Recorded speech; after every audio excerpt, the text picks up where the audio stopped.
everybody, it's Jay Kitchens from jaysbeard.com and Jay Kitchens Beard on YouTube. I hope you're doing well today. We are going to do a food, I don't know if you call it a review, but a food video, or I don't know if you call licorice food, but either way, before we start, if you would be good enough to subscribe, you can make judgment on the video after it's over. But we'd really love it if you would subscribe to the channel. That will enable us to ultimately monetize this stuff and maybe make a little bit of money off of it. As you can see from the title, this video is about black licorice. Now, people have a real visceral reaction to black licorice. They either really like it or they can't freaking stand it. It's kind of like you're born to either like it or not like it. I'm not sure what that's all about. I grew up in the Midwest in Michigan, very close to a heavily Dutch population, and they really like their drop, which is their term for licorice, black licorice, salt licorice, any kind of licorice. About 50% of the world's population have a negative feeling about black licorice. Now, one writer for Bon Appetit described it as a cross between tree sap, molten tar, congealed, and pressed into leather, which I suppose for some people that would be very, very apt. Now, the main ingredient in licorice is something called, I'm going to have to read it here, glycyrrhizin, something like that. And it's found in the plant, the licorice plant, and it's found in licorice root. It's 40 to 50 times sweeter than cane sugar. And it has been used for millennia. I hate to use that expression, but they found some licorice extract in King Tut's tomb. And what did he die, like 2000 BC, something like that? Hippocrates was talking about the virtues of the licorice root in 400 BC. So it's been around quite some time. People used it as a cough suppressant, as something that would bring up phlegm if you were sick. Alexander the Great supposedly used it to help his armies relieve or quench their thirst while they were marching. It really kind of started its mainstream journey in the 1700s. In 1760, a pharmacist in Pontefract, England, combined licorice cough syrup with some sugar, and it started getting very popular.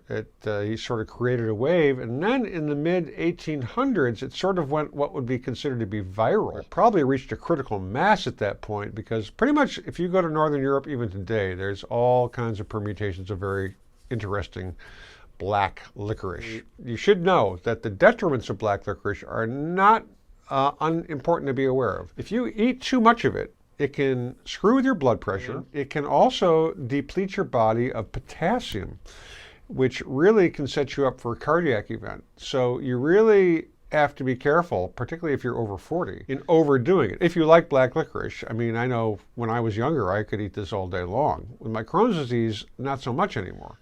So I was at World Market and I was shopping for some Christmas stuff, and I figured, well, you know what? They have a lot of different kinds of candies from all over the world. Let's do some of these. They're not really mukbang videos, but tasting videos. So I personally like black licorice. So I figured, all right, let me do a black licorice video. So we're going to try out 3 different types of black licorice today. One is half black licorice and half gummy. Duos, which are half licorice and half jelly candy. The second is straight up black licorice. What they call Finnish tire tracks from Gustav's. They are sweet, not salty. Third one is salty black licorice.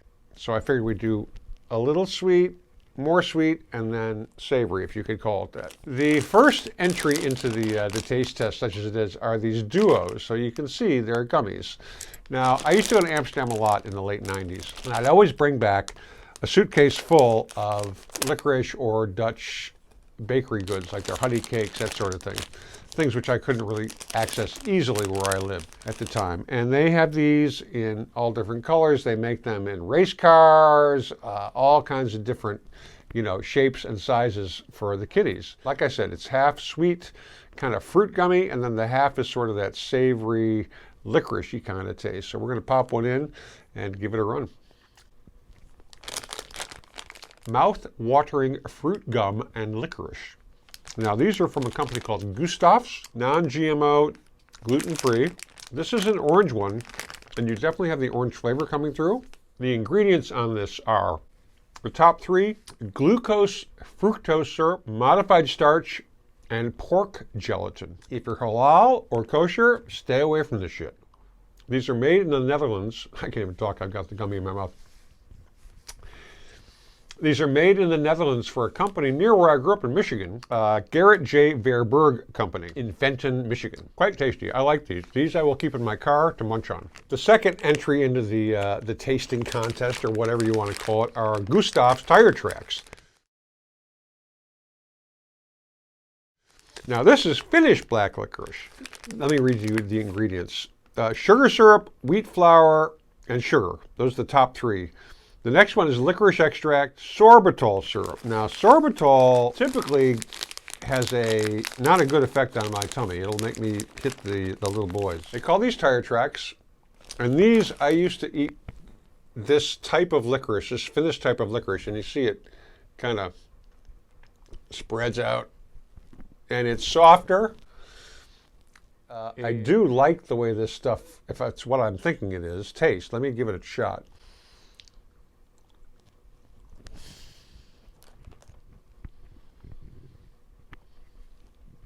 It's very chewy, whereas the duo, the fruit licorice duo candy, you could suck that more, but this is definitely more of a chewable kind of thing. Licorice flavor is a bit stronger, certainly than the duos. It's still sweet though. It's kind of like that leather at the Rayer described earlier. It's really good. Sorbitol may be an issue for some people, and maybe for me. That's why I will treat these gingerly. It's got a very nice licoricey flavor. Like I said, it's chewy. You can't have a conversation while you're chewing on this thing, as you can tell. I'm going to finish this, and then we'll move on to our third entry, which is licorice tasting. Now, the third entry into this tasting is the Cats? I think that's the name of the company. Salzingi herringing. So these are salty fish, salty herring.